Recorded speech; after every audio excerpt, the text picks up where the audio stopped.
பன்னீரில் அபிஷேகம் நீரில் அலங்காரம் அதிரூபம் கொண்ட முருகன் நீ புரியாமல் அடியேனும் பிழை 100 செய்தாலும் பொறுத்தருளும் செல்வக்குமரன் பொய்யான மயிலேறும் காட்சி எழியாவும் ஒளி வீசும் தெய்வாம்சமே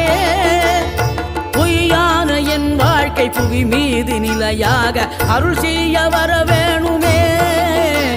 நீ அருள் செய்ய வர வேணுமே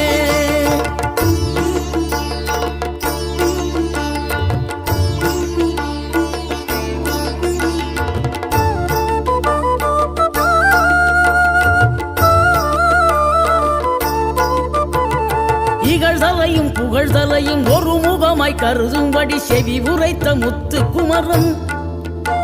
நீ வறுமையையும் வளமையையும் சமநிலையாய் உணரும்படி மதி கொடுத்த